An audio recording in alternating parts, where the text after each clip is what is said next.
When you're ready. Question number 1. In what ways does your media product use, develop or challenge forms and conventions of real media products? So, these are conventions of a typical music magazine front cover.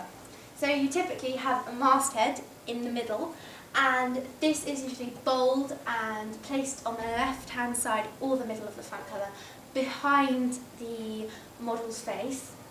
And this follows the rule of eye flow because it's the first thing that you usually see. And then you've got a button, usually on the left top-hand side of the corner, and this gives a snapshot of special information that the issue contains. And then you've got kickers and cover lines, which give you a snapshot of what the stories are about, and it's meant to entice the reader to open the magazine and read it. And then you've got your main cover story, which is usually bold and central, and then you've got a little barcode with the price and usually an issue number at the top, but not all magazines have this. Then the rule of eye flow is straight down, and I followed this convention. So, these are music magazines which conform to the front cover conventions. They're Q magazine and NME magazines, and they are quite conventional music magazines. As you can see, they both have the masthead in the left top-hand corner with a puff and buttons and lots of kickers and main cover stories, but I feel this was a bit too busy for the type of magazine I wanted to make, so I didn't follow these conventions. So my magazine is a retro kind of indie arty magazine, so I wanted to kind of subvert these conventions, but I did follow a few just to make sure it looked professional. So I have followed the conventions by having vinyl, my masthead of my magazine, on the left top-hand corner with my main cover story central, and I have had limited kickers and cover lines as I didn't want the magazine to appear too messy. And I've got a button on my right-hand corner just to make sure that it looks professional. Okay, this is how my magazine develops and challenges the conventions.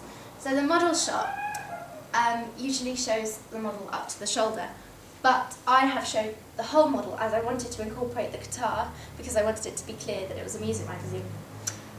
The colours, they're usually quite simple and with the usual white background with reds and blacks to make it stand out, but I wanted to incorporate a blue and yellow colour scheme as it's quite retro and 70s-esque, which is what I was going for.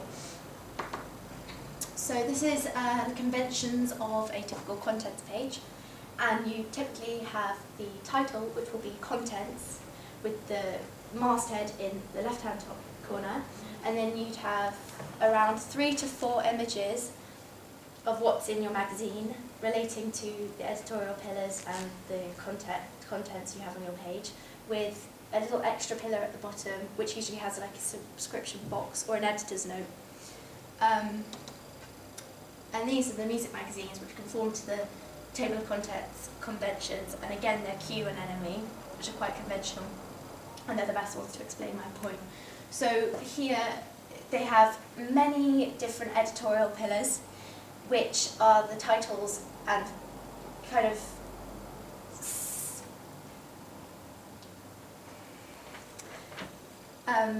so you have features, reviews, and and then you've got a little subscription box at the bottom and lots of pictures usually. So yeah. And mine follows the conventions as it has 4 different photos, music related, and 4 different editorial pillars as I didn't want it to be a bit too messy. And then I've got lots of different stories, and I've had the contents and the little website at the bottom. And then this is how my magazine develops and changes the conventions, challenges the conventions, as the colour is quite different to usual magazines, as it's kind of clashing, but that was the point I wanted to make, as it's quite 70s-esque and it makes the other colours pop, I hope.